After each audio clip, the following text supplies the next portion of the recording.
तो हम सभी लाइव हो चुके हैं। तो सबसे पहले आप सभी को नमस्ते।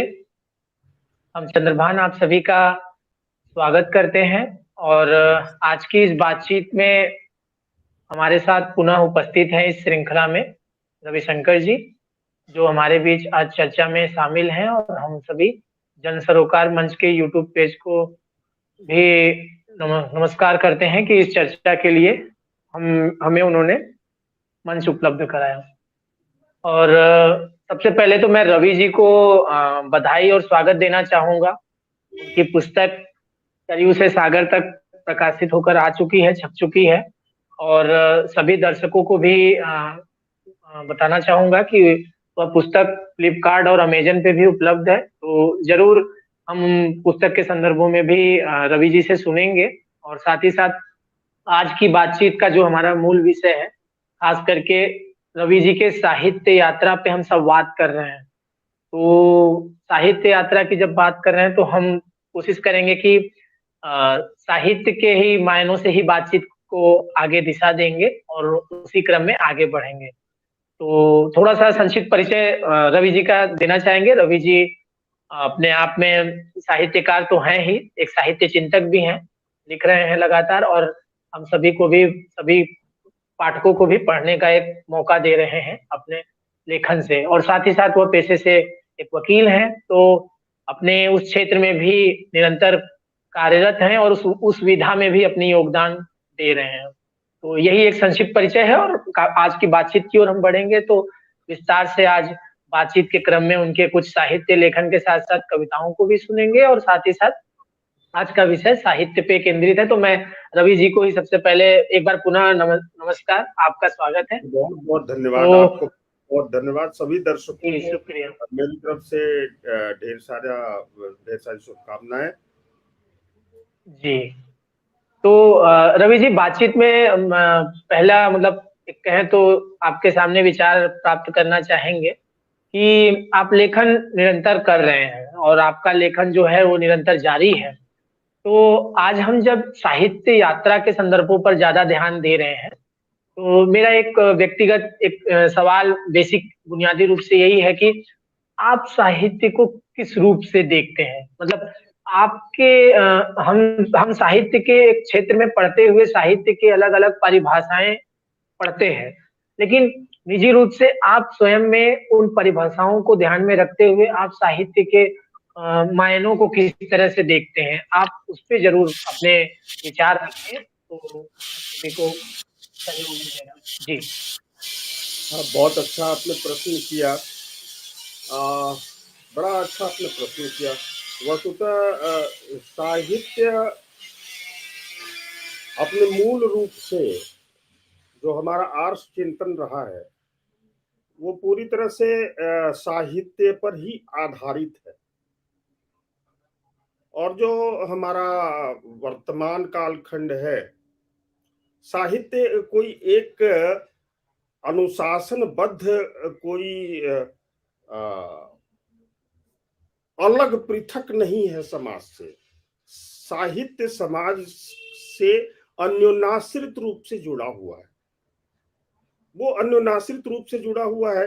जैसे मनुष्य, मानव मस्तिष्क की जो मानवीय की सोच है, मानवीय की सोच की जो तरलता है, मानवीय सोच की जो विविधता है, मानवीय सोच का जो अंतर्विरोध है, मानवीय सोच का जो अपेक्षाएं हैं, उपेक्षाएं हैं, तो वस्तुतः है क्या कि साहित्य में पूरे पूरे वांग्मय का साहित्य में पूरे वांग्मय का सार तत्व समाहित होता है, जिसके जरिए से हम अपनी बातों को रखते हैं, जिन चीजों को सर्वग्राही रूप से हम लोगों के सामने प्रस्तुत करते हैं। उसके सामाजिक पक्ष, उसके आर्थिक पक्ष, उसके सांस्कृतिक पक्ष, उसके राजनीतिक पक्ष, जो तमाम बहुआयामी जो पूरा जो सामाजिक ढांचा है, उस सामाजिक ढांचे को जो अभिव्यक्त करता हुआ गोचर होता है, वही साहित्य है। जी बिल्कुल, धन्यवाद। तो जी, जी, आप कुछ और कहना चाह रहे हैं? हाँ, एक्चुअली साहित्य के बारे में साहित्य एक विषय के रूप में है। साहित्य जैसे हिंदी साहित्य है, एक विषय के रूप में है। इसकी सुसंबद्ध जो पढ़ने की जो श्रृंखला है, उस श्रृंखला की एक अलग विधा है कि ठीक है, इस साहित्य में वस्तु साहित्य की का यह अनुशासनात्मक पक्ष है कि इसमें लय इस तरह के होने चाहिए, छंद इस तरह के होने चाहिए। कालांतर में लय, छंद वगैरह वगैरह सब छायावाद और तमाम सारी चीजें आती गई, और क्रमशः जैसा जैसा सामाजिक ढांचा बदलता गया हमारा, उसी तरह से साहित्य का पूरा ढांचा भी बदला। तो आप जी, इस तरह से बिल्कुल। साहित्य का इतिहास है और जो राजनीतिक इतिहास है, अगर आप पूरा अगर जो है देखेंगे, या शिक्षा का जो इतिहास है, अगर आप पूरी तरह से जो है आप इसको देखेंगे और समग्रता से समझेंगे, तो आपको लगेगा ये कि साहित्य से ही जितनी भी विधाएं निकली हुई हैं, पूरे विश्व की चिंतन की जितनी भी विधाएं निकली हुई हैं, वो सबकी सब साहित्य से निकली हुई विधाएं। जी, साहित्य अपने आप में ये बहुत महत्वपूर्ण। जी, जी। और ये महत्वपूर्ण इस संदर्भ में भी है जब आप कह रहे हैं कि मतलब जो हमारे जीवन में दैनंदिन रूप से चीजें हम जीते हुए सभ्यता की तरह आगे बढ़ रहे हैं, तो कहीं न कहीं जो मतलब एक हमारे लेखक का ही ज़िक्र है कि जो जीवन में है वो साहित्य में है। तो वाक़ई में जैसे-जैसे जीवन में हमारे दैनिक जीवन की जो श्रृंखला है उसमें परिवर्तन आता है, तो साहित्य के विधा में भी उसमें परिवर्तन दिखने लगता है। और ख़ास करके जब हम साहित्य की बात कर रहे हैं तो कुछ बुनियादी चीज़ें जो लगातार हम सभी मुख्य रूप से देखते हैं परिभाषा के तौर पे, तो हम यही ज़िक्र करते हैं कि साहित्य वो है जिसमें सबका हित समाहित है, या फिर वाङ्मय की जो आप बात कर रहे थे। तो उसका जो केंद्र, लेकिन मुझे लगता है जो कोर हिस्सा है वो ये इस रूप में ही है कि वह सीधे-सीधे मानवीय संवेदना का जो पक्ष है, उन सारी संवेदनाओं में, उन सारे भावनाओं के साथ साहित्य आता है, जो जीवन का पूरा मर्म है, वो सारी चीज़ें हमारी साहित्य में निहित हैं। और बहुत महत्वपूर्ण आपने ये भी कहा कि खास करके जब साहित्य की बात होती है, तो उसमें मानवीय जो पक्ष है, वो बहुत ज़रूरी इस संदर्भों में, क्योंकि हम भाषा की बात करें तो हम हिंदी अपने आप में एक विषय के तौर पे तो देख रहे हैं, लेकिन जब हम साहित्य की बात करें तो उसका संसार बहुत उसका विशाल हो जाता है। उसमें सबसे बड़ा संसार हमारे लोक साहित्य का है, जिसकी बात मतलब मुझे लगता है कि हम वो भले उस रूप में हम चर्चा में नहीं सोच पाते, लेकिन मुझे लगता है वो हमारे दैनिक जीवन में, हमारे रीति-रिवाजों में, हमारी परंपराओं में, हमारे जीवन शैली में रचा-बसा है। और वो लोक साहित्य का संसार बहुत बड़ा वृहद संसार है। तो शुक्रिया रवि जी, आपने काफ़ी विस्तार से अपने अनुभव रखे इस प्रश्न पे। तो एक प्रश्न इसी से जुड़ता हुआ ही है जब हम साहित्य की बात कर रहे हैं। तो आप भी जैसे साहित्य सर्जन के क्षेत्र में जारी हैं, लिख रहे हैं। तो मेरे मन में ये सवाल है कि आपकी ये साहित्य सर्जना की शुरुआत कब, मतलब आपने शुरुआत कब किया? कब किस समय किया? और साथ ही साथ साहित्य लेखन का जो आपका प्रेरणा बिंदु है, जो आपका प्रेरणा बिंदु है, वो आप किसे मानते हैं? ज़रूर बताएँ। अच्छा अच्छा प्रश्न किया आपने। थोड़ा मैं आपको अतीत में लिवाए चलता हूँ। जी, बिल्कुल।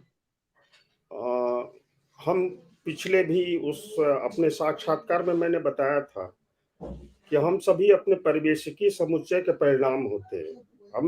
हमारा हम सभी के व्यक्तित्व का जो भी कुछ भी विकास होता है, वो परिवेशिकी समुच्चय का परिणाम होता है। आपका प्रश्न था कि साहित्यिक यात्रा कब कब से। आप जी, जी, बिल्कुल। चंद्रभान जी, मैं इस बात को अ, उम, बड़ी ईमानदारी से आपको बता रहा हूँ। जी, बिल्कुल। साहित्य और अंतर संवेदी मन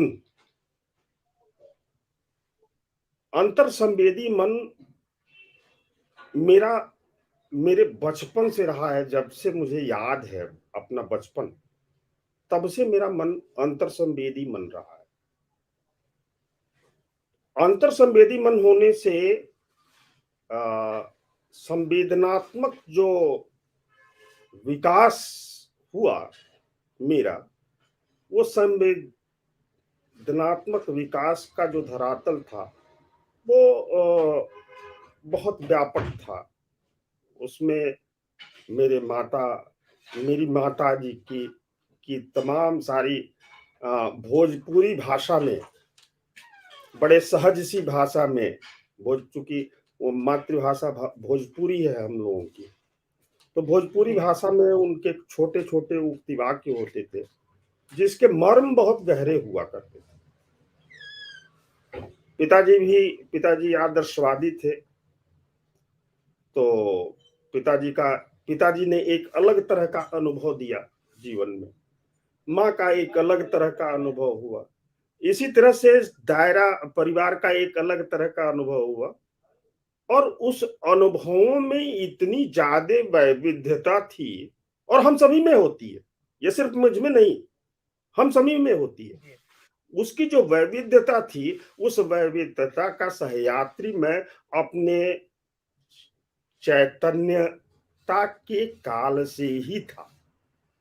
जहां तक लिखने की बात है कि मैं लिखना कब शुरू किया, मैं लिखता था, ब्लॉग लिखता था। ब्लॉग में हमारे चलते थे, बहुत ज्यादा इसलिए नहीं लिखता था कि नहीं मेरा कोई बहुत ज्यादा नाम हो या मुझे कहीं कोई बहुत ज्यादा ये मिले। मेरी कभी कोई इस तरह की लिप्सा, ईमानदारी से आपको बता रहा हूँ कि इस तरह की मेरी कभी कोई लिप्सा नहीं रही, इसलिए कि ये सारी चीजें क्षणिक है, ये सारी चीजों इन सारी चीजों का कोई महत्व नहीं।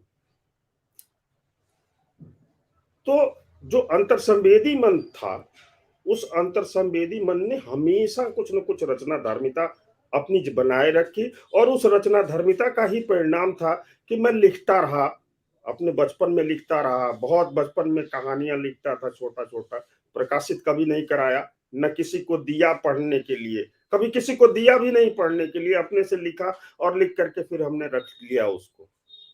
ऐसे करते करते करते करते इस कोविड के दौरान, क्योंकि बिल्कुल ही कुछ लगभग लगभग फुर्सत में थे हम लोग, तो मैंने कहा कि ठीक है, बिल्कुल कम से कम कुछ नहीं करना है तो कम से कम एक कहीं ना कहीं से मुझे ऐसा महसूस होता रहा, बचपन में इस तरह का विकास हुआ मेरा व्यक्तित्व का, कि ऐसा महसूस होता रहा कि नहीं, हमें हमारी कुछ रिस्पॉन्सिबिलिटी बनती है समाज के प्रति भी, हमें कुछ समाज के प्रति भी करना चाहिए। तो हम और कुछ तो नहीं कर सकते, राजनीति हम नहीं कर सकते, हम अन्य सामाजिक कार्यों की जो भी सेवाएं हैं वो नहीं कर सकते, तो कम से कम लिख तो सकते हैं। तो लिखने के क्रम में मैंने कहा कि लिखना शुरू किया गया, तो लिखना शुरू हो गया, और उसी का परिणाम रहा कि आपने मेरा साक्षात्कार लिया, और हम दोनों लोग एक दूसरे से अपनी बातों को साझा कर रहे हैं। बिल्कुल बिल्कुल। और अच्छा आपने मतलब मुझे इस विषय से भी मुखातिब किया कि वाकई में जो कोविड काल का जो समय था ना, वो मुख्य रूप से इस रूप में भी उभर कर आया, जिसका एक सकारात्मक पहलू इस रूप में है कि हमारे उस समय के दौरान काफी कुछ लिखा गया और लोग उसको तकनीकी रूप से साझा करने की ओर भी बढ़े, और उसी का एक परिणाम ये हुआ जो आपने कहा,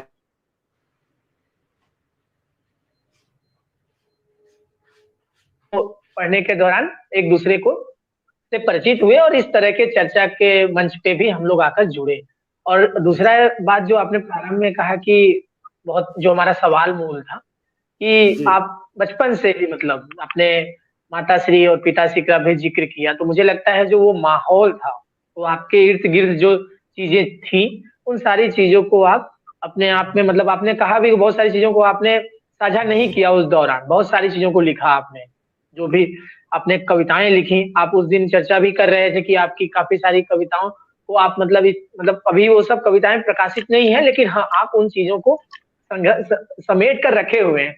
और मुझे करके लगता रखा, है कोविड के दौरान, जी जी, तो समेट मुझे कर, लगता है उसको सामाजिक जरूर बनाइए, और वो सारी चीजें बहुत महत्वपूर्ण इस संदर्भ में है कि वो आपका एक अनुभव संसार है जिसको आपने जिया है, और वो जी जी मुझे लगता है बहुत बहुत ज्यादा उन्नत रूप में उसका उपयोगिता इस रूप में बढ़ जाएगा कि जब हम उस तरह की कविताओं के स्वाद से परिचित होंगे, उस कविताओं से गुजरते हुए कुछ सवालों से ताल्लुकात बनाएंगे तो वो महत्वपूर्ण होगा।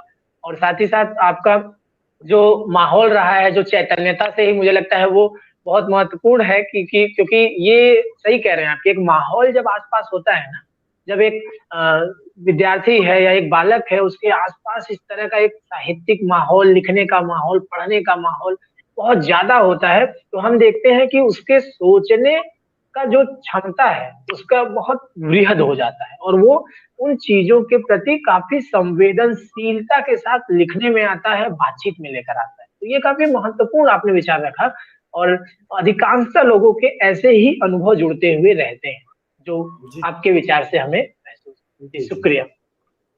तो आपसे इसी इसी बातचीत जी, जी। आपको मैं एक अपनी कविता सुनाना चाहूंगा। जी, बिल्कुल, बिल्कुल, बिल्कुल।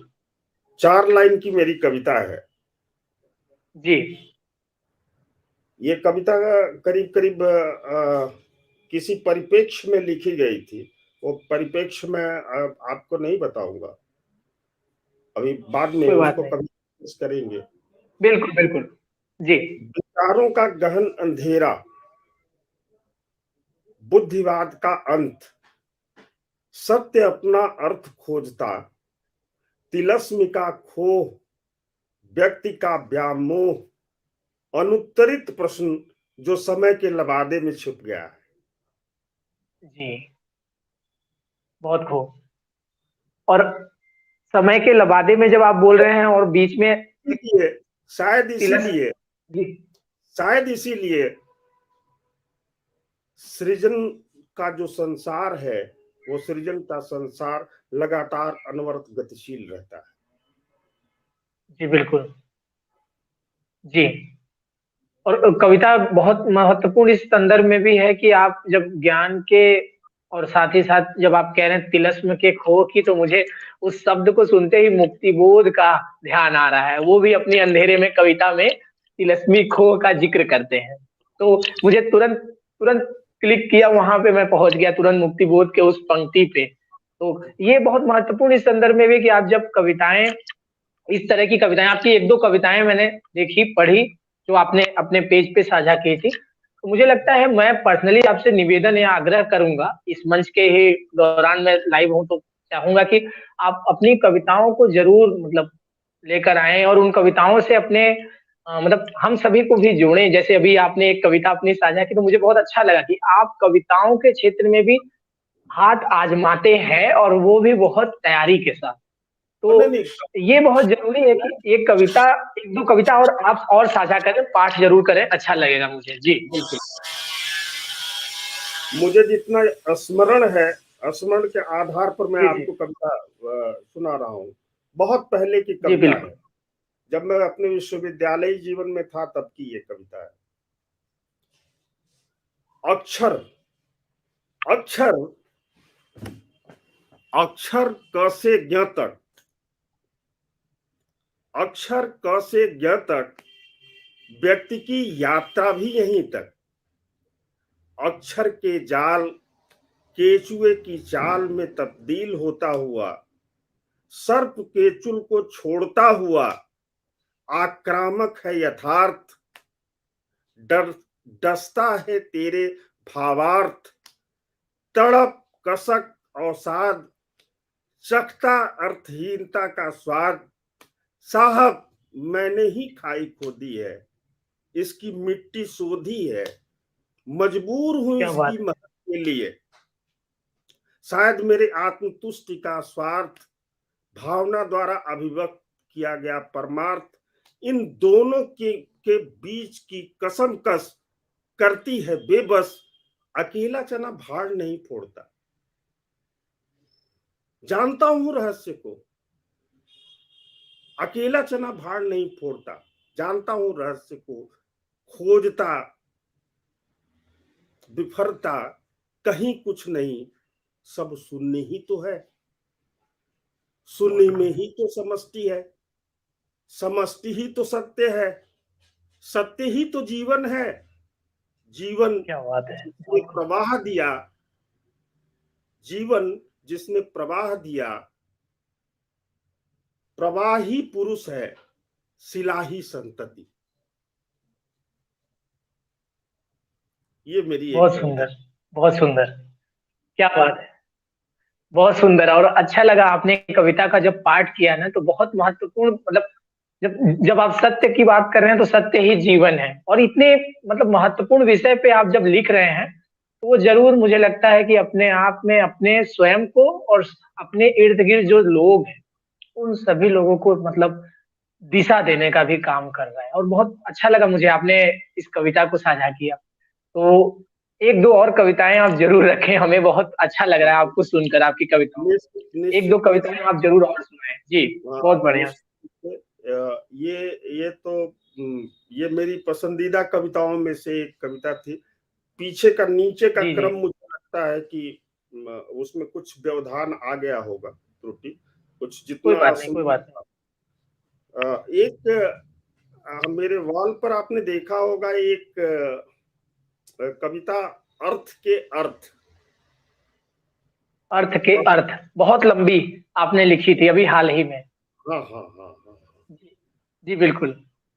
उसको मैं आपके सामने अगर वो मिल जाता है तो मैं उसको आपसे साझा करना चाहूंगा।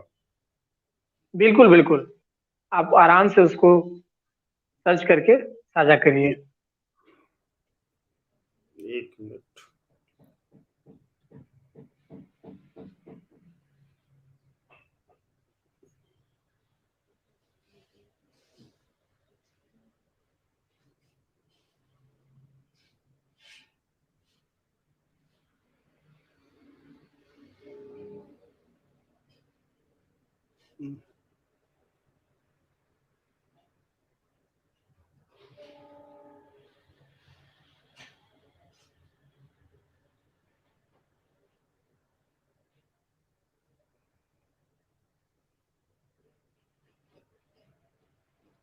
अभी बस चंद्रभान जी थोड़ा सा आपको थोड़ा मतलब रोका है मैंने।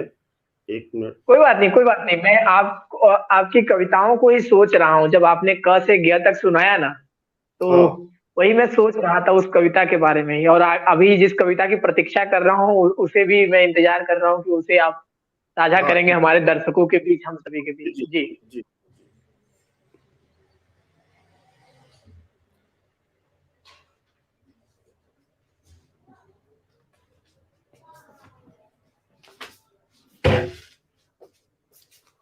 शुक्रिया, शब्द। हमें अरुण जी भी सुन रहे हैं जी।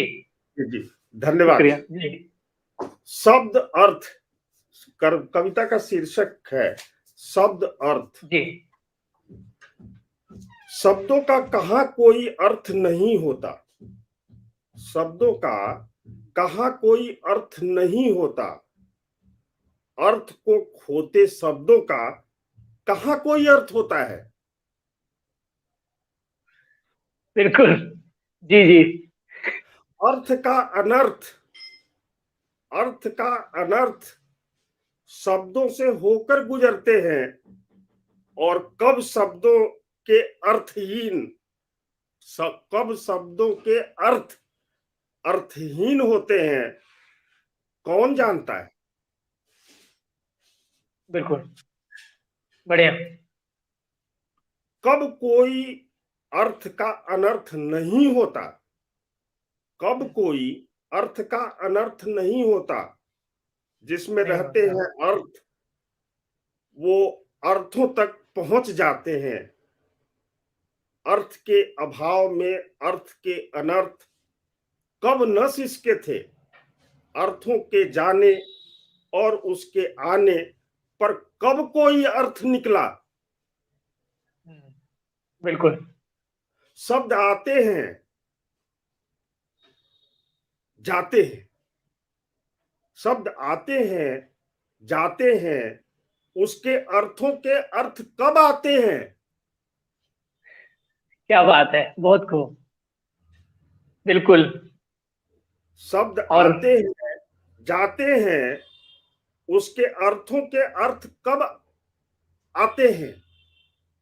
जी अर्थ आते हैं चले जाते हैं, पर अर्थों के अर्थ जैसे कोई अर्थ का अनर्थ हो गया, हो रहा। जी। वाह। अनर्थ का अर्थ हो गया। बिल्कुल। हो रहा है। शब्दों के अर्थों में कब मानवता ने यात्रा न की थी, शब्दों के अर्थों में कब मानवता ने यात्रा न की थी, अर्थों के अर्थ कब सही निकले, अर्थों के अर्थ कब सही निकले, अर्थ का अनर्थ और अर्थों का अर्थ कब सूरज की तरह उगता है। ध्यान दीजिएगा, क्या बात है, बहुत बढ़िया, बिल्कुल। अर्थ का अनर्थ और अर्थों का अर्थ कब सूरज की तरह उगता है। वाह, काफी सारे सवाल हैं इसमें। सूरज के उजाले में कब रात नहीं होती, रातों के अर्थ का कब दिन में अर्थ न निकले, रातों के अर्थ का कब दिन में अर्थ नहीं निकले, बिल्कुल। दिन का अर्थ कब दिन को अर्थ दे गया, दिन का अर्थ कब दिन को अर्थ दे गया, अर्थ दे गया। रातों के अर्थों में दिनों के अर्थों में कब शब्द कम पड़े, रात निकली बात निकली, कब अर्थों से अर्थ निकले। वाह। अर्थों में शब्द, शब्दों में अर्थ, कब अर्थों के सही सही अर्थ निकले। अर्थों की बातों में निरर्थक हुई रातों में कब अर्थ था, अर्थों की बातों में निरर्थक हुई रातों में कब अर्थ था, अर्थों के अभाव में कब शब्दों ने अपनी यात्रा छोड़ी, अर्थों की बातें बातों के अर्थ, अर्थों की बातें बातों के अर्थ कब सही निकले, अर्थ से अनर्थ होता दिन कब अर्थहीन न था,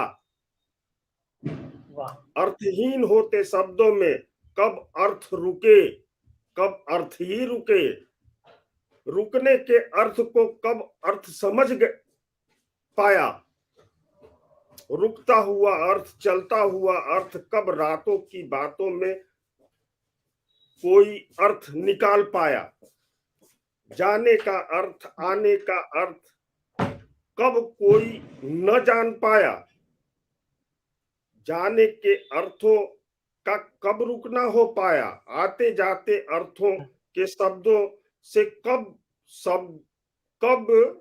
अर्थों से नहीं पूछा, जाने के अर्थ, आने के अर्थ, जाने के अर्थों की कब अर्थी न उठी थी, उठती हुई अर्थों की अर्थी को कब लोगों ने अर्थ न दिए थे, शब्दों के अर्थ, अर्थों में शब्द कब रुके थे, अर्थों की अर्थी को।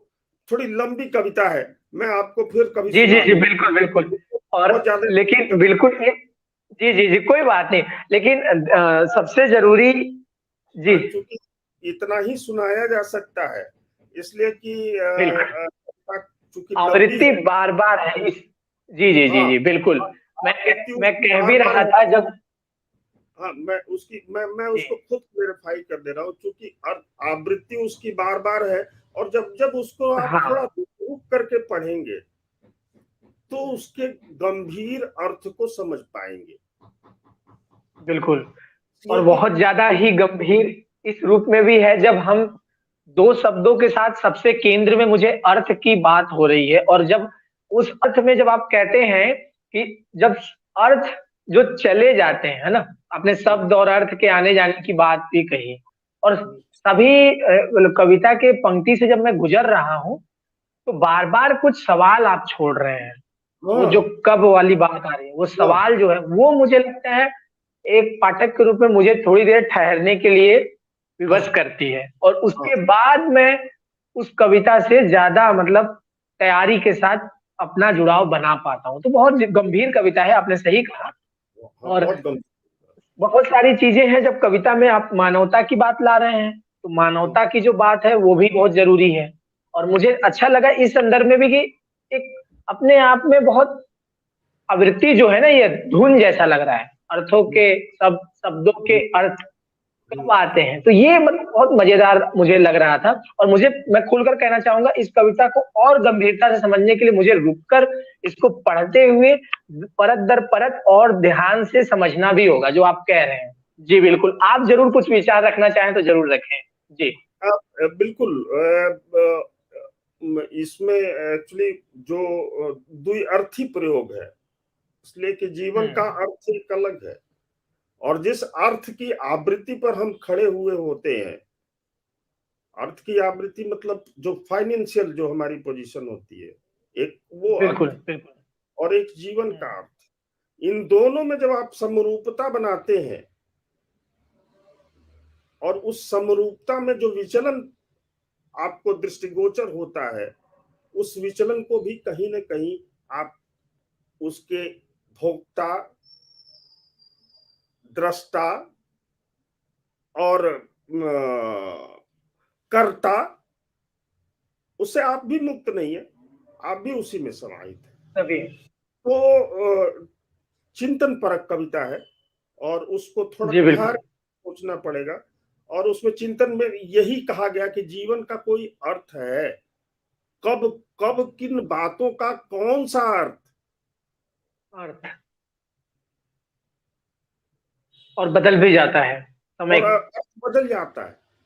हमेशा जी अर्थ जो बिल्कुल। है, हमेशा अर्थ परिप्रेक्ष्य में होता है, जी। परिप्रेक्ष्य में और होता है। और मुझे लगता है, जब उस कविता से जब मैं खुद गुजर रहा हूँ, तो जब उस अर्थ की जिसकी गंभीरता से बात हो रही है, एक विद्यार्थी के रूप में, एक पाठक के रूप में जब कविता पढ़ रहा हूँ, उस अर्थ से मेरी मुलाकात नहीं हो पा रही है, तो फिर हम ये कहने के लिए सोच सकते हैं कि वो अर्थ रहित रह जाता है।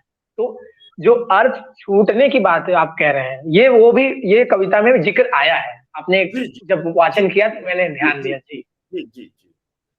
और जी। ये तो इसका कंक्लूजन भी बताऊं, ये बिल्कुल तिलस्मी है, ये तिलस्मी है, और बिल्कुल बिल्कुल। यह समझ में नहीं आता जीवन में। द्विअर्थी जब आपने कहा तो जाहिर सी बात है, वहां पे तिलस्म जैसा महसूस हो रहा था वाचन के दौरान। तो अच्छा लगा। ये सबसे जरूरी ये भी है ना, जब आप इस कविता को साझा कर रहे हैं, तो मुझे अपने आप में ये भी सोचने के लिए मैं सोच रहा था थोड़ी देर इस कविता के संदर्भों में, कि जो ये धुन है, एक लंबी धुन है, और वो आने जाने की जो बात है, चाहे वो रात और दिन के संदर्भों में अर्थ की बात हो, चाहे आपने मानवता के संदर्भों में कही, या फिर अपने आप में अर्थ का जो मर्म है, कि अर्थ आते हैं या फिर नहीं आते हैं, तो वो कहीं कहीं ना कहीं आपने कहा ना द्विअर्थी वाली बात, तो वो दिमाग में गूंज रहा था, चक्कर लगा रहा था बार बार कि अच्छा। तो मुझे लगता है इस तरह की कविता को जब पढ़ रहे हैं हम, तो नागार्जुन की एक कविता है, आप पढ़े होंगे, उन्होंने मंत्रों पे कविता लिखी है। तो कहीं ना कहीं ऐसा होता है कि हम इस तरह से एक विलक्षण तरह की जो धुन है उस पे, और एक विषय जो बहुत जरूरी विषय इस संदर्भ में भी है कि हम अर्थ की बात कर रहे हैं, और अर्थ बहुत महत्वपूर्ण है। जब तक हम शब्दों के पीछे दौड़ लगाते हैं, तो हमारे उसके पीछे हमारा लक्ष्य भी होता है कि हम उसके सही मायनों या अर्थों की ओर भी जा पाए, तो जरूरी है।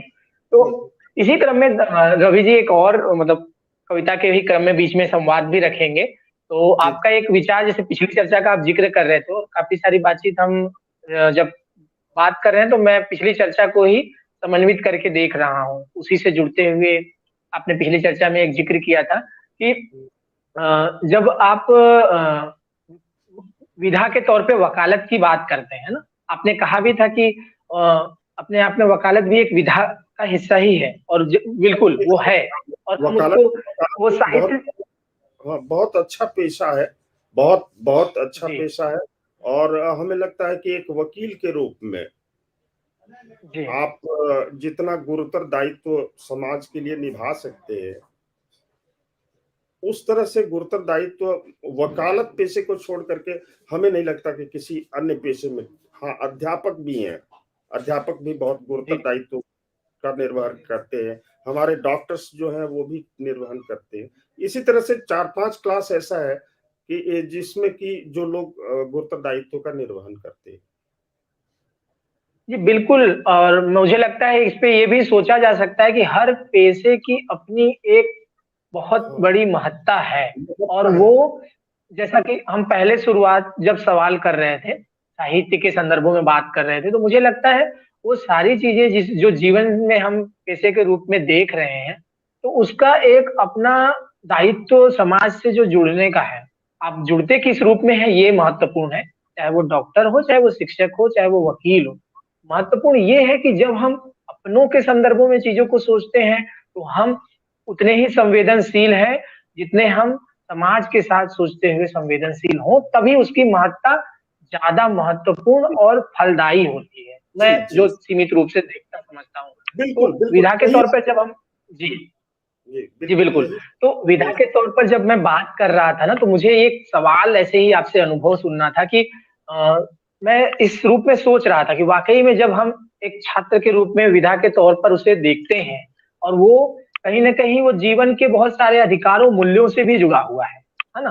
तो कुछ उदाहरणों से कुछ आपके अनुभव, 1-2 उदाहरण अगर आप रखें कि अ, या किस तरह से, मतलब 1-2 बुनियादी उदाहरण अपने आस-पास के आप रखें कि यह, इसको आप कैसे अनुभव करते हैं कि यह जो विधा है वकालत की, वो कैसे, किस तरह से जुड़ी हुई है? 1-2 उदाहरण ज़रूर रखें बुनियादी। मतलब एक तो उदाहरण ऐसा रखें जो मुझे समझने में सहायक हो। बिल्कुल, सभी को। देखिए पूरी जो हमारी न्यायिक व्यवस्था है, हुँ, उस न्यायिक व्यवस्था में जो हमारे यहाँ जो पीड़ित पक्ष होता है, हमारा जो न्याय का सिद्धांत है, उसमें जी, यही है, वादकारी का पक्ष सर्वोच्च होता है। जो वादकारी है, जो पीड़ित पक्ष है, उसका पक्ष सर्वोच्च होता है। जी, कहीं न कहीं पूरा जो हमारा सामाजिक ढाँचा है, उस सामाजिक ढाँचे में जो नागरिकों के अधिकार हैं, उन नागरिकों के अधिकारों के प्रति सतत सचेष्ट रहने वाला जो वर्ग है, हुँ, वह अधिवक्ताओं का वर्ग है। और तमाम सारे अधिवक्ताओं ने इमरजेंसी के समय में संवैधानिक संशोधन हुआ, और ये निरूपित किया गया माननीय उच्च न्यायालय के द्वारा कि मूलाधिकार किसी भी स्थिति में सस्पेंड नहीं किए जा सकते। हुँ, तमाम सारे, एक उदाहरण में इसका मैंने दिया, अथॉरिटी, कोई भी अथॉरिटी सुप्रीम नहीं है। डेमोक्रेटिक सेटअप बिल्कुल, में कोई भी अथॉरिटी सुप्रीम नहीं है। सारी अथॉरिटियां इक्वली रिस्पॉन्सिबल है और इक्वली कोई इंडिपेंडेंसी है, एक इक्वली रिस्पॉन्सिबल है। तो जब कभी भी कोई भी ऐसी परिस्थितियां आई हैं देश में, जब नीतिगत मुद्दों पर कोई भी निर्णय लेने के लिए, या विरोध के लिए, या समर्थन के लिए, या एक अपना पक्ष प्रस्तुत करने के लिए,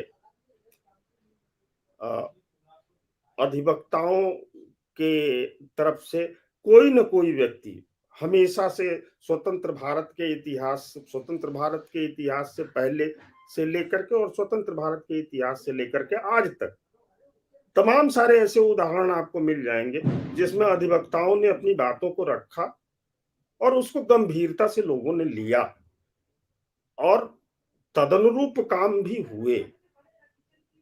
तो इस तरह से एक ये बड़ा दायित्वपूर्ण पेशा है, और इस दायित्वपूर्ण पेशे में रहते हुए साहित्यिक सर्जना कर पाना एक थोड़ा बिल्कुल। कठिन दुष्कर कार्य है। लेकिन जी, जी, जी, बिल्कुल। चूंकि चूंकि अ, कहीं न कहीं अधिवक्ता के साथ-साथ कहीं न कहीं मेरे अंतर्मन में मेरा साहित्यिक जगत समाया हुआ है, इसलिए उसका दिखना बहुत स्वाभाविक, जरूरी। उसका स्वाभाविक रूप से जी उसका। बिल्कुल। जी, सही कहा आपने रवि जी। और इसको ऐसे ही मतलब मुझे लगता है सोचते रहना चाहिए। और विषय गंभीर भी है इस संदर्भों में कि जो आपने कहा कि बहुत बड़ी जिम्मेदारी है वो। और साथ ही साथ जब हम ये कह रहे हैं कि एक पीड़ित पक्ष की जब आप बात कर रहे हैं, तो बहुत सारी चीजें घटित होती हैं और न्याय के लिए हर कोई उस चीज के मतलब जो पूरी घटना है, चाहे वो जीवन से जुड़ा किसी प्रकार का घटनाक्रम है, तो उसमें जो जिम्मेदारी है एक अधिवक्ता की, उसको इस तरह के क्षेत्र से जुड़ते हुए एक विधा के तौर पर आप अपने वकालत की विधा में भी हैं, और साथ ही साथ आप लेखन के साथ काम कर रहे हैं जब, तो उन सारे चीजों की जो कड़ी है एक दूसरे से मुझे लगती है उसी रूप में जुड़ी है, जैसे कि हम जब दो पक्षों को भी देख रहे हैं, जब हम अपने जीवन को भी देख रहे हैं, हम अपने तमाम जीवन में गुजरते हुए बहुत सारी कठिनाइयों से भी जूझ रहे हैं, तो उन सारी चीजों को समझना बहुत जरूरी है। और ये विधा के रूप में जब उस दिन आपने चर्चा किया तो मुझे थोड़ा ध्यान था इस बात का, तो अभी चर्चा के दौरान ही जब कविता सुन रहे थे तो वो तुरंत याद आ रहा था। तो अगर आपसे इसी क्रम में थोड़ा सा सुनना चाहेंगे कि अगर एक आध कविता आप इस विषय पे भी लिखे हो अपने वकालत के संदर्भों की विधा पे, तो अगर हो तो जरूर रखें, नहीं तो कोई बात नहीं, अगर है तो जरूर रखिएगा, अगर ना ना, कोई बात नहीं। हाँ, वो कविता नहीं लिखने का एक कारण है। जी जहाँ तक मैं समझता हूँ वकालत पेशे को, ये अत्यंत गंभीर पेशा है। बिल्कुल। और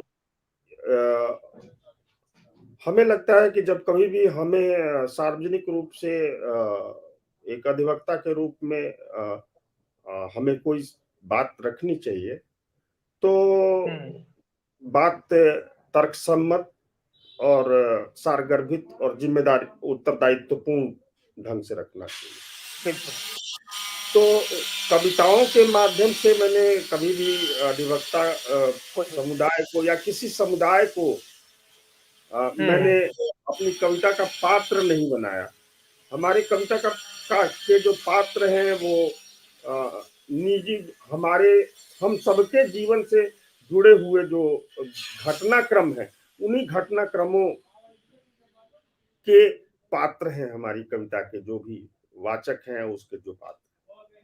जी बिल्कुल। और आपकी कविताओं में जैसा मैं समझता हूँ खास करके एक तो मनोवैज्ञानिक पक्ष भी है बहुत सारा, और साथ ही साथ उसमें जीवन मूल्यों से जुड़े हुए सारे क्षेत्र भी हैं, चाहे वो सत्य की बात हो चाहे वो मानवता की बात हो, ये सारी चीजें जीवन मूल्यों से जुड़े हुए आपके कविताओं में विषय आए हैं। तो ये जरूर आपने कहा कि काफी गंभीर विषय है अपना एक जो आपका हमका हम जब एक सॉरी जब हम ये बोल रहे हैं कि हम एक वकालत पेशे की बात कर रहे हैं, तो वहां सभी बात को तर्कों के साथ, गंभीरता के साथ और जिम्मेदारी के साथ ये जो आप बात करें, ये मुझे लगता है बहुत जरूरी है। और इसको सार्वजनिक रूप से जब हम चर्चा कर रहे हैं, तो ये बहुत महत्वपूर्ण भी है हमारे अपने समय के लिए और अपने आने वाले समय जो जिस समय में हम हैं, और उस अपने भविष्य के लिए भी जो उन्नत रूप से मदद करता है। तो ठीक है, इसी क्रम में थोड़ा सा एक विषय और मेरे दिमाग में घूम रहा है कि जब हम लिखने की बात कर रहे हैं, साहित्य यात्रा की बात कर रहे हैं, तो आप जब साहित्य यात्रा के लिए विषय, जैसे अभी हम विषय के ही संदर्भों में बात करें, तो जब किस तरह के विषयों को बहुत जरूरी या महत्वपूर्ण समझते हैं, किसे आप ज्यादा अपने लेखन में केंद्र में लेकर चलते हैं, उस विषय को जरूर बताएं कि आप इन विषयों को अपने लेखन में बहुत ही महत्वपूर्ण तरह से सोचते हैं, उसे केंद्र में लेकर सोचते हैं। वो कुछ विषयों पर आप जरूर अपने विचार रखें कि आपके लिए ये विषय काफी महत्वपूर्ण है। आपने बहुत अच्छा प्रश्न किया। एक्चुअली विषयों को लेकर के सृजन जो होता है वो मंचीय कलाकार करते हैं। वस्तुतः हम कलाकार नहीं होते, साहित्यकार कलाकार हम्म। नहीं होता, कविता करने वाला कलाकार नहीं होता, वो तो सृजन धर्मी होता है।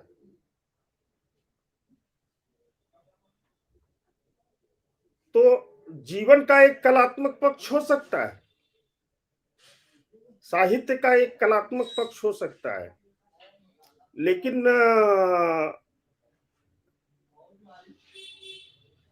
किस पर्टिकुलर विधा में आप कुछ लिख रहे हैं, इसका निर्धारण तो पाठक करेगा, लेखक कैसे कर सकता है। इसलिए कि लेखक तो अंतरस्पर्शनीय उसके पास दृष्टि होती है और अब वह अपने स्तर से चीजों को देखता है। उसका विभाजन करना या उसकी समालोचना करना, ये पाठक वर्ग का काम है। ये सर्जक कैसे बता सकता है? ये तो मंची कलाकार लोग बता सकते हैं कि नहीं साहब, हम इस तरह की कविताएं लिखते हैं, क्योंकि हमारी कविताओं में बहुत कुछ हम सभी लोगों के जीवन के में घटने वाली जो घटनाएं होती हैं वही कविता का मुख्य केंद्र होता है। तो उसे, जो हमारे जीवन में घटने वाली घटनाएं हैं, उसे किसी पर्टिकुलर अनुशासन से हम उसको जीवन के अनुशासन से जोड़ दें या किसी कला से जोड़ दें, मुझे लगता है कि वहां साहित्य अधूरा हो जाता है। साहित्य का वो जो कलात्मक पक्ष है, वो सांस्कृतिक कलात्मक पक्ष, वो एक अलग पक्ष है, लेकिन वह जो कलात्मक पक्ष है, उस तरह की काव्य कौशल या उस तरह के काव्य कौशल रखने वाले जो लोग होते, वो मंचीय लोग होते। जी, तो मैं चूंकि तो मंची अभी का, जी जी जी मैं जन कवि हूं, तो इसलिए हमारी जितनी भी कविताएं हैं, वो सारी कविताएं हमारे परिवेश, हमारा पूरा जो समाज है, वो बृहत्तर समाज की वह सहज अभिव्यक्ति है। जी, तो रवि जी, इस सवाल पे थोड़ा मुझे लगता है ठहर कर चर्चा करने का मेरा मन हो रहा है, और आपने जो विचार रखा वो भी बहुत महत्वपूर्ण है, जो सोचा जा सकता है। सोच भी रहा हूँ मैं इस विषय पे। तो जैसे कि अभी आपने, जैसे हम चर्चा कर रहे हैं ना कि विषय को लेकर के, तो मेरा सवाल इस संदर्भों में भी है, खास करके जब मैं अपने आप को देखता हूँ, तो मैं अपने आप में जब लिखने के संदर्भों को देखता हूँ, तो बहुत सारी चीजें हम प्रासंगिकता को तलाशते हैं। प्रासंगिक क्या है? जैसे उदाहरण मैं दूं कि हम कविताओं की बात कर रहे हैं, हम कहानियों की बात कर रहे हैं, हम साहित्य की बात कर रहे हैं। तो साहित्य की जब बात कर रहे हैं, तो उसमें बहुत सारे विषय जो हैं, जो विषय हैं, वो अपने आप में इस रूप में है कि एक विषय है संघर्ष। तो वो संघर्ष एक किसान मजदूर के संघर्ष के साथ साथ सामाजिक रूप से एक जेंडर के संदर्भों में भी संघर्ष है, जो लिंग के संदर्भों में है। साथ ही साथ हमारे समाज में बहुत सारे तरह के द्वंद्व हैं। तो मुझे लगता है कि मैं एक पाठक के रूप में और लेखक के रूप में, मैं इस विषय के संघर्ष की स्थितियों को बहुत ज्यादा लिखने के दौरान अपने वरीयता क्रम में ज्यादा ध्यान देता हूँ कि ये चीजें मैं बहुत ज्यादा लिखने के क्षेत्र में जाता हूँ। लेकिन एक ऐसा भी साहित्यकार है, जो हम अपने अगर हिंदी पट्टी को ही देखें, तो आपको क्रम दर क्रम अलग अलग युग दिखते हैं। हर युग की अपनी अपनी प्रासंगिकता है। रीति काल में आपको रीतिबद्ध कविताओं का जो पूरा संसार है, और उसमें भी 3 तरह के चरण है, तो मुक्त है, रीतिबद्ध है, रीति सिद्ध है। तो मुझे लगता है जब हम अभी एक विषय बात कर रहे हैं कि हम अपने आप में, आप लेखन में हैं, मैं लेखन में हूँ और थोड़ी चीजें को लिखता हूँ, तो मुझे लगता है कि मैं अपने विषय को, खास करके अपने रोज के जीने वाले जो पहलू हैं, जो या तो स्कूल से जुड़े हों, जो या तो बच्चों से जुड़े हों, जो या तो किताबों से जुड़े हों। आपके साथ जब मैं सोचूंगा, तो जो या तो न्याय से जुड़े हों, जो या तो अपने पीड़ित संसार से, जो लगातार आप क्षेत्र में है, उससे जुड़े हों। तो हम कोशिश करते हैं कि हम जिन चीजों से लगातार ताल्लुकात करते हुए जूझ रहे हैं, जिससे हम रोज संघर्ष कर रहे हैं, उस तरह के विषयों को अपने कविता या अपने लेखन या अपने विधा में ज्यादा केंद्र में देख पाते हैं। ऐसा मैं वही सोच रहा था। तो इसीलिए मैं चाह रहा था कि जैसे आप जब लिखते हैं, तो जैसा आपने कहा कि आप न्याय या फिर वकालत पेशे के संदर्भों में लिखने का उस तरह से नहीं आपने कोशिश किया, क्योंकि वो बहुत गंभीर और जिम्मेदारी पूर्ण विषय है। तो बहुत नहीं, इस संदर्भों में एक मैं थोड़ा सा उसका स्पष्टीकरण मैं आपको दे दूं। उसका एक्चुअली जी जी है जी क्या, वकालत पेशा और मेडिकल प्रोफेशन, ये पूरी तरह से तकनीकी पेशा है। तो तकनीकी पेशे में जितनी ही ज्यादा, चूंकि तकनीक से आप थोड़ा सा भी डाइवर्ट नहीं कर सकते, उससे थोड़ा सा भी आप हट नहीं कर सकते। तो अगर आप हट नहीं सकते तो वो साहित्य नहीं हो सकता, वो शास्त्र हो जाएगा, उसकी एक अलग विधा हो जाएगी। तो जो जो लेखन का जहां तक और वकालत का जहां तक संबंध है, वकालत में से जो लेखन की जो प्रक्रिया है वो ये है कि चूंकि हमारा समागम अधिकतम लोगों से होता है और हमारा सामाजिक सरोकार ज्यादा होता है अपेक्षाकृत अन्य लोगों के, हमारा सामाजिक सरोकार ज्यादा होता है, इसलिए हम में अंतर्संवेदी दृष्टि का विकास शायद ज्यादा होता हो। इस वजह से हम साहित्य का सृजन जो जन सरोकार से जुड़ी हुई चीजें हैं उस विधा में कर रहे हो या हमारे लिए वो प्रमुख हो। जी जी बिल्कुल। और जरूरी है क्योंकि मुझे बार बार, मैं इसलिए सर इस सवाल पे जब जा रहा हूँ ना, तो मुझे बहुत जरूरी लग रहा था कि क्योंकि मैं ऐसे ही सोचता हूँ, खास करके जब मैं ऐसे सोचता हूँ कि अगर हम हिंदी पट्टी में ही देखें, आप बार बार जन सरोकार की बात जब कर रहे हैं, हमारे मंच का भी नाम जन सरोकार है, और साथ ही साथ हम जनता की बात कर रहे हैं, तो मुझे नागार्जुन का सबसे प्रासंगिक वो लाइन याद आता है कि जनता मुझसे पूछ रही है क्या बतलाऊं, जनकवि हूं मैं साफ कहूंगा क्यों हकलाऊं। तो वाकई में जब नागार्जुन लिखते हैं तो वहां पे हमारा संघर्षरत जो समाज है, जो श्रमजीवी समाज है, जिसके साथ अन्याय हो रहे हैं, तो उन विषयों को वो बहुत केंद्र में लेकर अपने लेखन में, अपने उपन्यासों में, अपने कविताओं में आते हैं। वो विषय उनके लेखन के पंक्ति में सबसे अग्रिम खड़ा रहता है। लेकिन जैसे ही हम आगे बढ़ते हैं या फिर हम कहें नई कविता में आते हैं, तो धूमिल, आपने सुदामा पांडे धूमिल का नाम सुना होगा, तो उनकी कविताओं में जो केंद्र में है हमेशा सत्ता राजनीति है, और उसी को वो चोट करते हैं बार बार। तो इसीलिए मेरे मन में ये वाजिब सवाल आ रहा था, मेरी जिज्ञासा थी कि जो ये विषय का चयन है, ये हमारे जीवन पहलू, हमारे जीवन मर्म से जुड़ा है, जिससे हम गुजरते हुए स्वीकार कर लेते हैं, और बहुत सारी चीजें हैं। और वो जब हम रीति काल की बात करते हैं तो वहां पे सिंगारिकता प्रबल है, क्योंकि उस वक्त उस तरह का माहौल चारों ओर फैला था। तो इस तरह से था। तो अभी हम लोग समय में ही आगे बढ़ रहे हैं, अंतिम पड़ाव पर है, तो मैं थोड़ा सा एक और बुनियादी रूप से सवाल यही है आपके बीच की, जब हम बिंदु की बात कर रहे हैं, विषय की बात कर रहे हैं, तो आप भी कुछ अनुभव भी रखे, खास करके प्रासंगिकता की बात भी आपने कही, तो आप मतलब मुझे खुद अपना एक अनुभव अगर रखना चाहें कि मैं एक पाठक के रूप में आपसे विचार जानना चाहूंगा कि वर्तमान संदर्भों में कौन से ऐसे विषय हैं जिसको ज्यादा साहित्य में, लेखन में ज्यादा प्रासंगिक रूप से आप देखते हैं। एक तो हमने चयन के संदर्भ में पूछा, आप कैसे देखते हैं कि ये विषय वर्तमान स्थितियों को देखते हुए ज्यादा प्रासंगिक है, जिसे लेखन का हिस्सा बहुत जरूरी है जोड़कर देखना लेखन के हिस्से से। जी जो सामाजिक जीवन की जो भी कठिनाइयां हैं, उस सामाजिक जीवन की कठिनाइयों से के के निराकरण की तरफ बढ़ता हुआ, जो जो सब समस्या से समाधान की तरफ बढ़ती हुई जो रचना धर्मिता है, वह मेरी सारी कविताओं में आपको मिलेगा। कुछ जी प्रश्न किए गए हैं और उन प्रश्नों के फिर धीरे धीरे क्रमवार ढंग से उसके कविताओं में उत्तर भी दिए गए।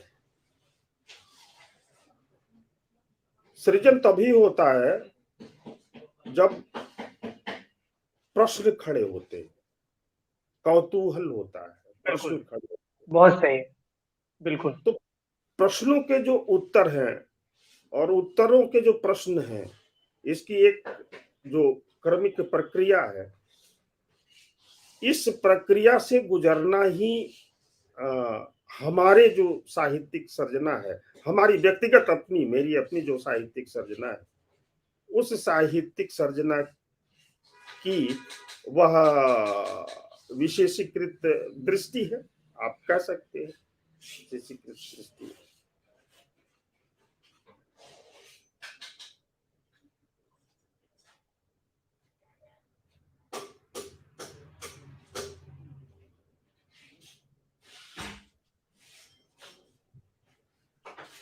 सॉरी, माफी चाहेंगे आप। सॉरी, आप मुझे सुन पा रहे हैं? क्योंकि अभी नेटवर्क का इशू हुआ है। तो नहीं, पुनः आप अपने विचार जरूर रखें। मैं आपको सुन नहीं पाया, सॉरी। तो एक बार जरूर फिर से पुनः आप अपने विचार जरूर रखें जी। अब उसके लिए आपको फिर से एक बार प्रश्न करना पड़ेगा। बिल्कुल।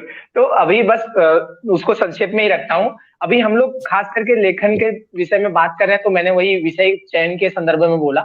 तो मेरा यही सवाल था कि जब हम वर्तमान संदर्भों की बात कर रहे हैं, तो अभी हमारा जो समय है जिसमें हम जी रहे हैं, तो इस समय निजी रूप से आप किन विषयों को, खास करके मुद्दों को, कौन से मुद्दों को ज्यादा वरीयता रूप से चयन करने की ओर ज्यादा मतलब गंभीर होंगे? क्योंकि वो हमारे, जो आप कह भी रहे थे, मैंने आधा सुना विचार, कि एक समाज के पाठक को जो सवाल खड़ा करने वाला समाज है, वो नजरिया विकसित हो पाए।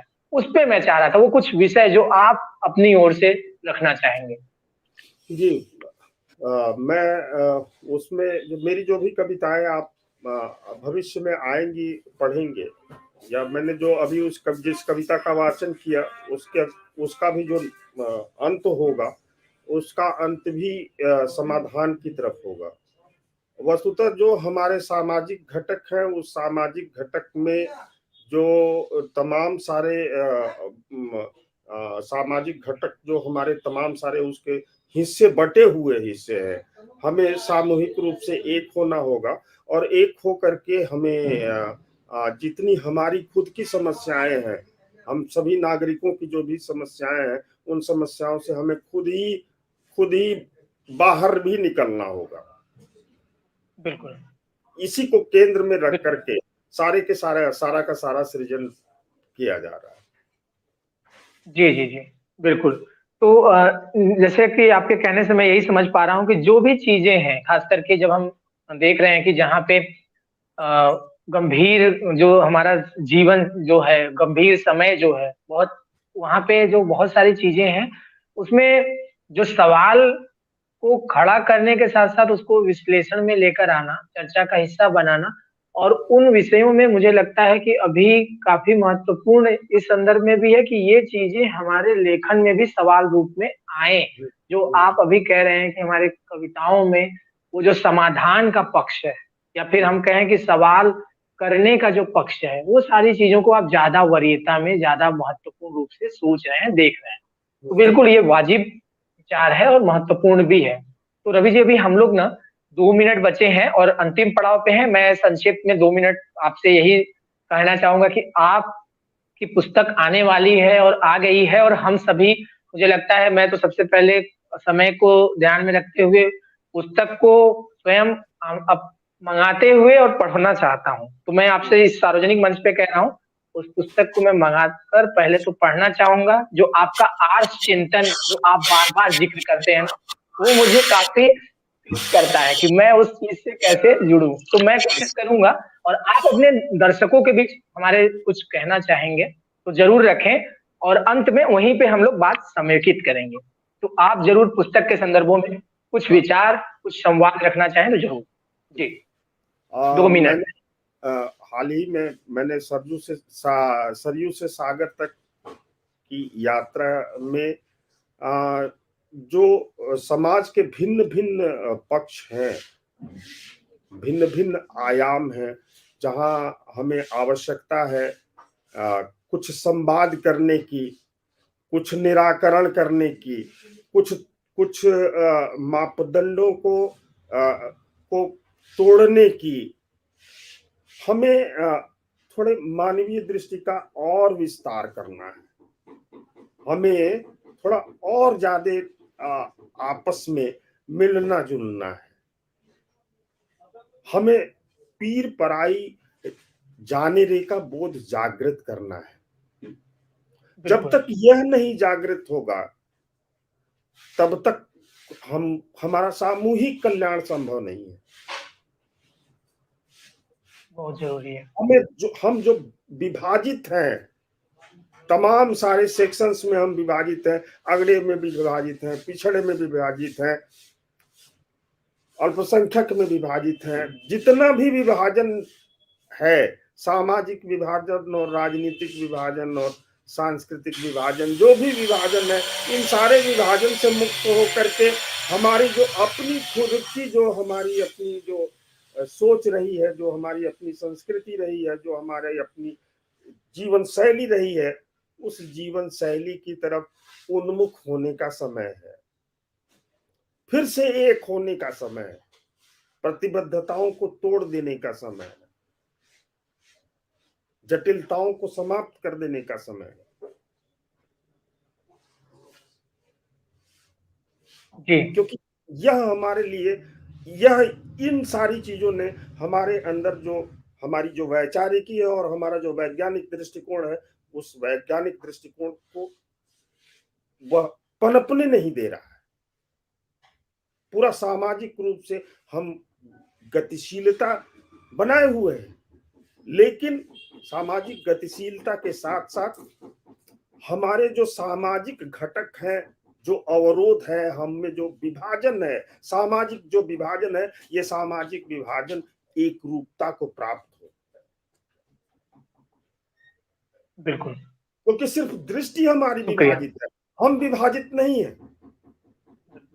हमने विभाजन की एक रेखा खींच ली है, हम विभाजित नहीं है। हमारी जो दृष्टि है, ये विभाजित दृष्टि हमको पुनः एक करना होगा।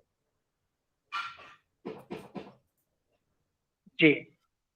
तो काफी जरूरी और महत्वपूर्ण भी है आपने जो ये एक मैसेज संदेश सभी हम सबके बीच रखा, और मुझे लगता है कि हम सबकी जिम्मेदारी भी है इस विषय पे सोचने की। तो बहुत-बहुत धन्यवाद रवि जी, आपने काफी सारे महत्वपूर्ण विषयों को हमारे बीच, हम सबके बीच, हमारे दर्शकों के बीच साझा किया, और मुझे भी आपसे बातचीत करके काफी सारे विषय नए रूप से सोचने का एक नजरिया मिलता है और मुझे भी मदद मिलता है। तो सबसे पहले तो मैं चाहूँगा कि आपके इस पूरे संवाद में जो चीज़ें हमने केंद्र में बात की एक यात्रा के संदर्भों में, वो बहुत एक सीमित समय में बहुत सारे विषयों को लेकर समेटना आसान नहीं होता, लेकिन फिर भी इस सीमित समय में काफ़ी अच्छा लगा, और इस सारी चीज़ों के साथ हम सभी अपने दर्शकों सभी साथियों को भी धन्यवाद देना चाहेंगे कि वह इस पूरे चर्चा से जो भी उनके कुछ विचार हों, सवाल हों, या फिर उन विषयों पे वो और पुनः से ठहर कर कुछ सोचना चाहते हो, तो ज़रूर आपके वैचारिकी से, आपके पुस्तक से जुड़कर उन विषयों पर सोच सकते हैं। और फिर से मैं सभी दर्शकों का धन्यवाद देना चाहूँगा, और रवि जी आपका भी धन्यवाद कि आपने इस बातचीत के लिए समय निकाला और हमें भी अच्छा लगा। ठीक है? तो बहुत-बहुत धन्यवाद, और हम लोग अभी समय को देखते हुए इस बातचीत को यहीं पे रोकते हैं। है ना, रवि जी? अच्छा, ठीक है? बहुत-बहुत तो धन्यवाद। सभी दर्शकों को मेरा जी, मेरी तरफ जी, से शुभकामनाएं। फिर से मिलेंगे। जी। जी, शुक्रिया।